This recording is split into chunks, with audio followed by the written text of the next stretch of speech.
Business at the Speed of Thought, Using a Digital Nervous System, by Bill Gates, with Collins Hemingway. Copyright 1999 by William H. Gates III. All rights reserved. This recording of the full-length reading of Business at the Speed of Thought was published by arrangement with Warner Books and Time Warner Audiobooks, and was produced in 1999 by Books on Tape, Incorporated, which holds the copyright thereto. Neither this recording nor any part thereof may be reproduced or used for any purpose without prior written authority from Books on Tape, Incorporated. This book is read by Jonathan Mayrose. Business at the Speed of Thought by Bill Gates, with Collins Hemingway. This book consists of 23 chapters and is 442 pages long. Dedication. T.K. Introduction. Business is going to change more in the next 10 years than it has in the last 50. As I was preparing for my speech for our first CEO Summit in the spring of 1997, I was pondering how the digital age will fundamentally alter business. I wanted to go beyond a speech on dazzling technology advances and address questions that business leaders wrestle with all the time. How can technology help you run your business better? How will technology transform business? How can technology help make you a winner 5 or 10 years from now? Very few companies are using digital technology for new processes that radically improve how they function, that give them the full benefit of all their employees' capabilities, and that give them the speed of response they will need to compete in the emerging high-speed business world. Most companies don't realize that the tools to accomplish these changes are now available to everyone. Though at heart most business problems are information problems, almost no one is using information well. Too many senior managers seem to take the absence of timely information as a given. People have lived for so long without information at their fingertips that they don't realize what they're missing. One of the goals in my speech to the CEOs was to raise their expectations. I wanted them to be appalled by how little they got in the way of actionable information from their current IT investments. I wanted CEOs to demand a flow of information that would give them quick, tangible knowledge about what was really happening with their customers. Even companies that have made significant investments in information technology are not getting the result. Changing technology and expectations. The job that most companies are doing with information today would have been fine several years ago. Getting rich information was prohibitively expensive, and the tools for analyzing and disseminating it weren't available in the 1980s and even the early 1990s. But here on the verge of the 21st century, the tools and connectivity of the digital age now give us a way to easily obtain, share, and act on information in new and remarkable ways. For the first time, all kinds of information, numbers, text, sound, video, can be put into a digital form that any computer can store, process, and forward. For the first time, standard hardware combined with a standard software platform has created economies of scale that make powerful computing solutions available inexpensively to companies of all sizes. And the personal in personal computer means that individual knowledge workers have a powerful tool for analyzing and using the information delivered by these solutions.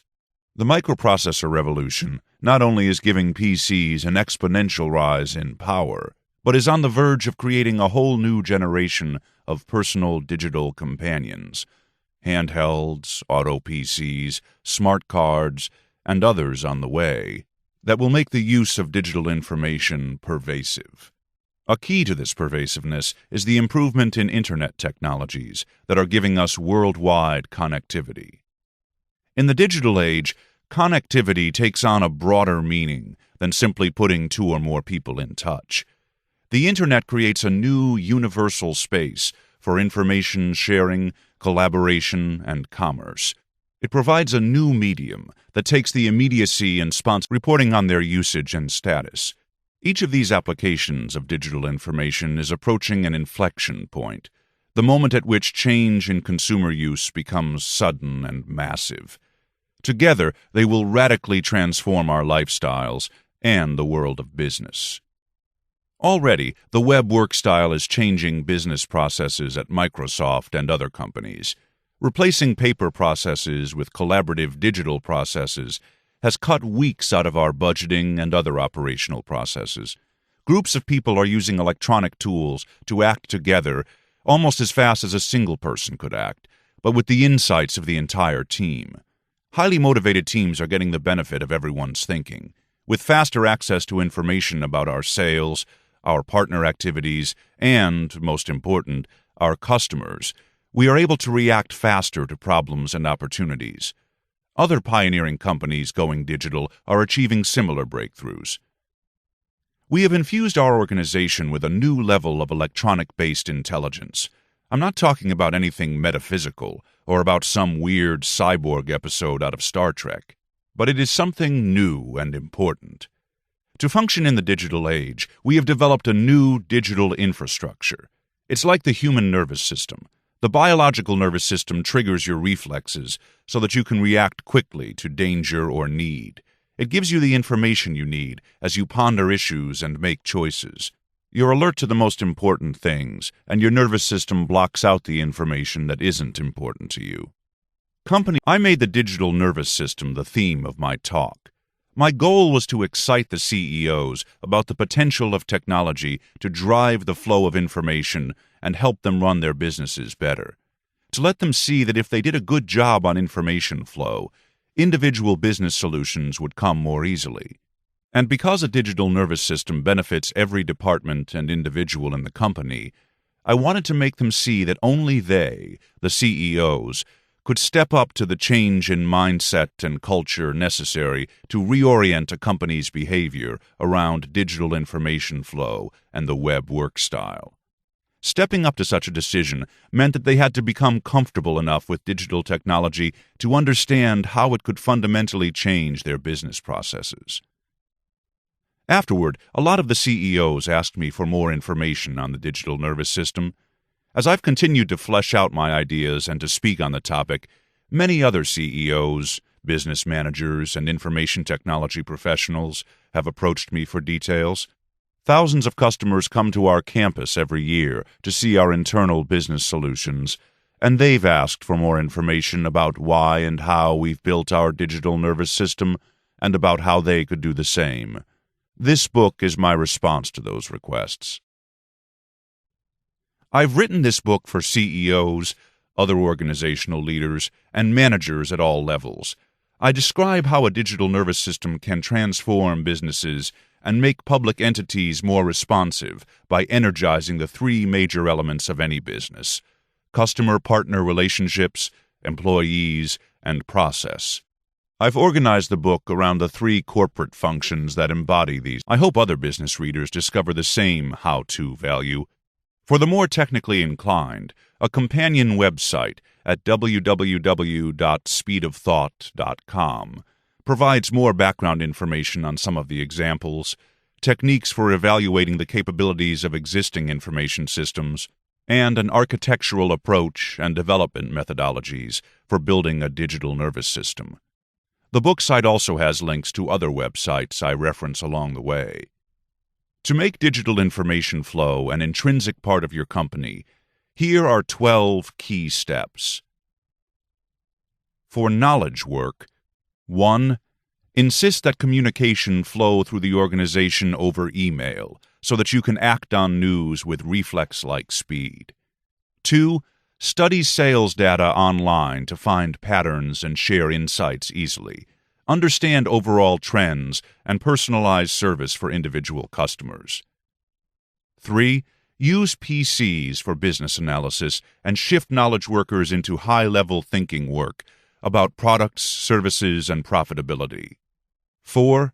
Use digital tools to create cross-departmental virtual teams that can share knowledge and build on each other's ideas in real time, worldwide. Use digital systems to capture corporate history for use by anyone. 5.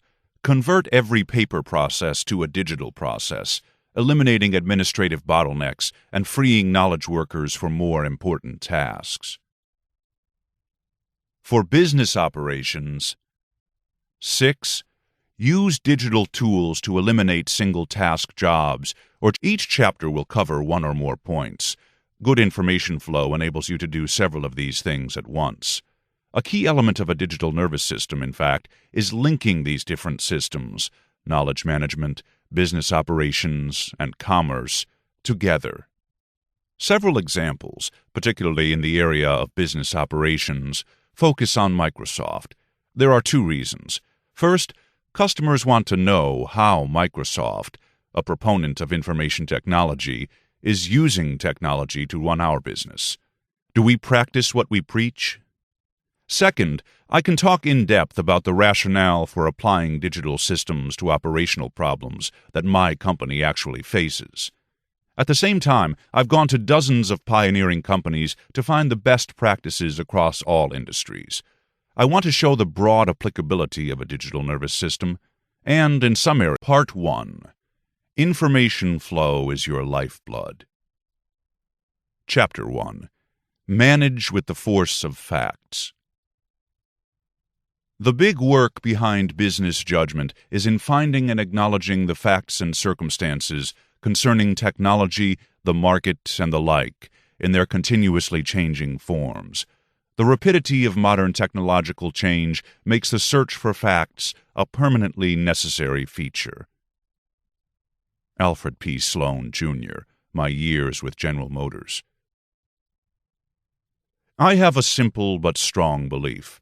The most meaningful way to differentiate your company from your competition, the best way to put distance between you and the crowd, is to do an outstanding job with information. How you gather, manage, and use information will determine whether you win or lose. There are more competitors. There is more information available about them and about the market, which is now global. The winners will be the ones who develop a world-class digital nervous system so that information can easily flow through their companies for maximum and constant learning. I can anticipate your reaction.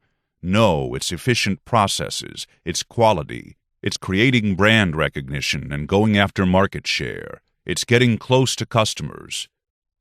Success, of course, depends on all of these things. Nobody can help you if your processes limp along, if you aren't vigilant about quality, if you don't work hard to establish your brand, if your customers... A digital nervous system won't guarantee you the right answers to these questions. It will free you from tons of old paper processes so that you'll have time to think about the questions. It will give you data to jumpstart your thinking about them, putting the information out there so that you can see the trends coming at you. And a digital nervous system will make it possible for facts and ideas to quickly surface from down in your organization, from the people who have information about these questions, and likely many of the answers. Most important, it will allow you to do all these things fast. Answering the hard questions. An old business joke says that if the railroads had understood they were in the transportation business instead of the steel rail business, we'd all be flying on Union Pacific Airlines. Many businesses have broadened or altered their missions in even more fundamental ways.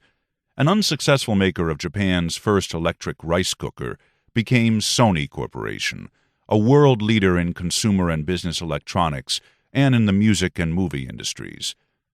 A company that began by opportunistically making welding machines, bowling alley sensors, and weight reduction machines, moved on to oscilloscopes and computers, becoming the Hewlett-Packard we know today.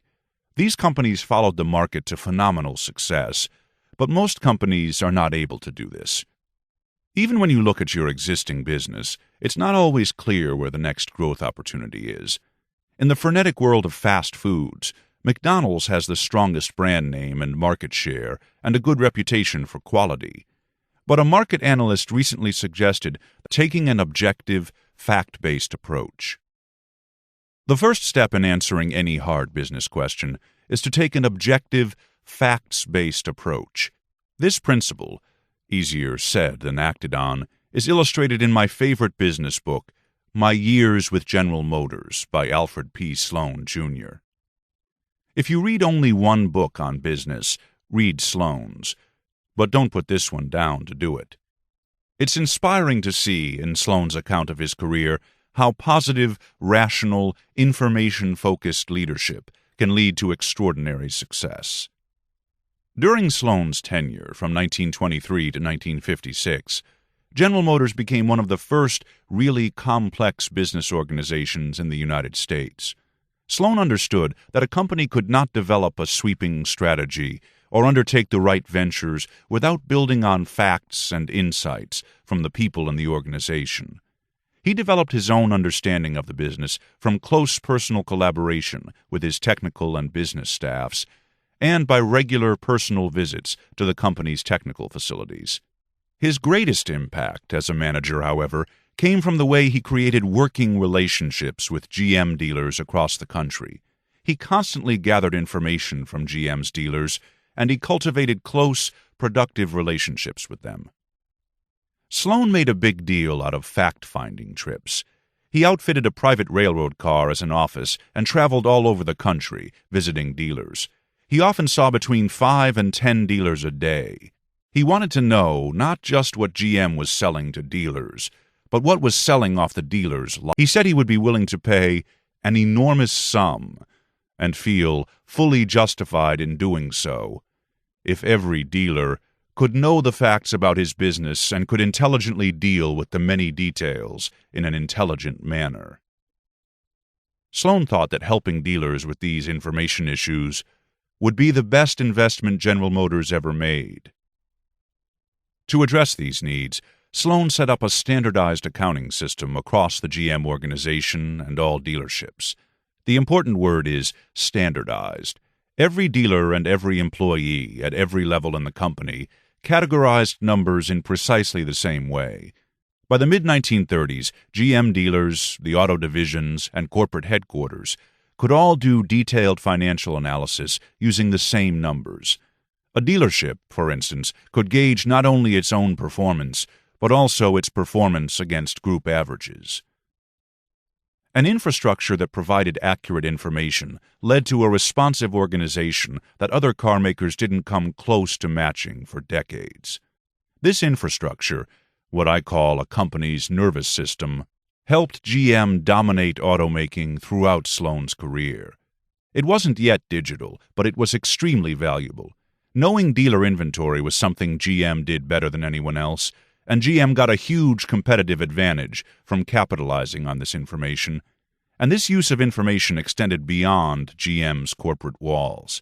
GM used manual information systems to develop the first extranet, a functioning network for GM, its suppliers, and its dealers. Of course, you couldn't get nearly as much information flowing through your company then as you can. Email links the dealers with GM headquarters, the factory, and one another. The private dealer solution is integrated with the public GM website, where consumers can get detailed vehicle information. Web technologies provide the foundation for a fundamental shift in the way consumers shop for vehicles, and they position GM for electronic commerce. GM has also said publicly that it needs to reduce costs and improve its relationships with employees. Digital information flow can assist with these efforts, too. Standardizing worldwide is hard in any era. Microsoft's international business grew really fast once we got rolling overseas. We made a point of moving into international markets as early as possible, and our subsidiaries had a lot of entrepreneurial energy. Giving them the freedom to conduct their businesses according to what made sense in each country was good for customers and profitable for us.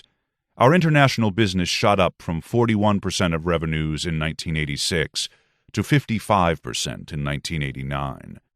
The independence of our subsidiaries extended to their financial reporting, which came to us in a number of different formats, driven by a number of different business arrangements and taxation rules. Some subsidiaries accounted for products from our manufacturing corporation in Ireland based on their cost. Others used a percentage of customer price as the cost. They'd reconcile the actual sales and profits in different ways. Some of our subsidiaries got a commission on direct sales to customers, such as computer manufacturers selling PCs in their countries. Other subs facilitated direct sales from the parent company, and we reimbursed them on a cost-plus basis. The half a dozen different financial models gave us a lot of headaches.